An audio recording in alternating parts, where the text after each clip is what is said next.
Hello. This is another version of the same speech that I have given about 10 minutes ago or so.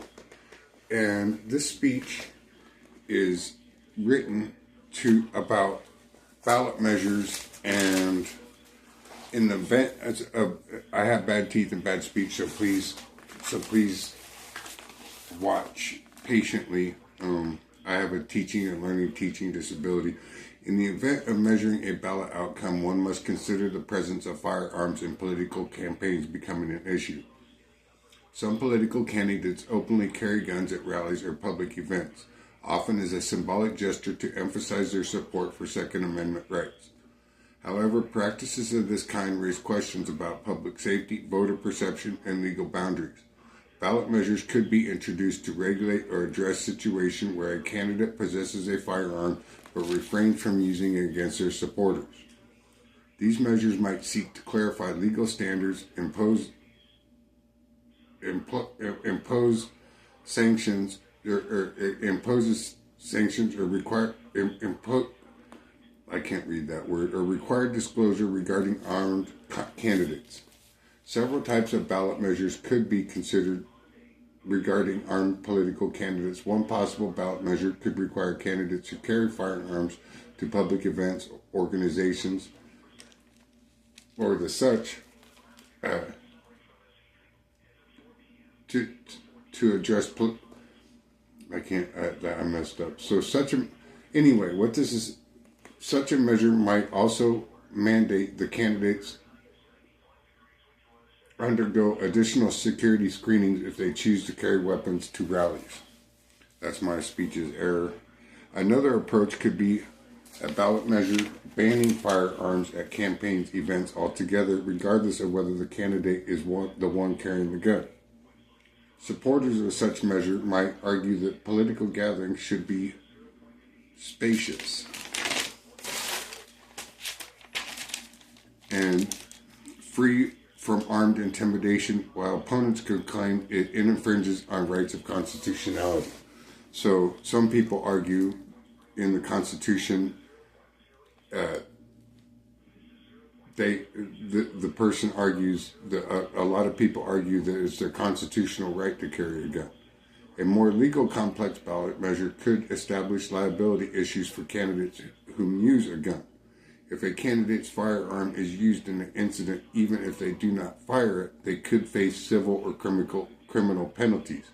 This would create legal consequences for candidates who introduce firearms to legal volatile political environment.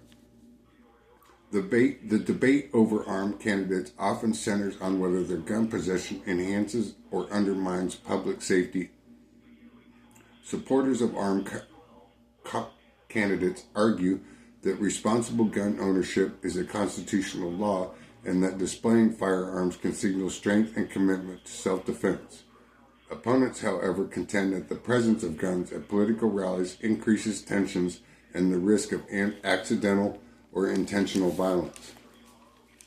Ballot measures could serve as a way for voters to decide whether they want to discourage or regulate this practice. For example, a measure might require candidates to store firearms securely during events, or prohibiting weapons of this type could be perceived as threatening. Any ballot measure concerning armed candidates would need to navigate constitutional challenges, particularly under the Second Amendment and free speech protections. Courts have previously ruled on such cases where symbolic gun ownership intersects with public safety concerns, meaning that overly restrictive measures could be struck down. A carefully crafted ballot measure would need to balance individual rights with public welfare, possibly by focusing on the context of firearm possession rather than banning it outright. For instance, a law may let a candidate have a gun, however they may not carry it to certain events or high-risk settings or large public gatherings. In conclusion, ballot measures addressing armed political candidates presents an opportunity for voters to shape how firearms are handled in the political sphere, whether through disclosure laws, event-specific bans, or liability liability rules, such a measure could help clarify the boundaries between political expression and public safety. As gun culture remains deeply puzzling issue in American politics, these measures would likely spark unrest, morality problems, or spark a riot. But they could also provide a democratic pathway to addressing concerns about armed candidates who, while not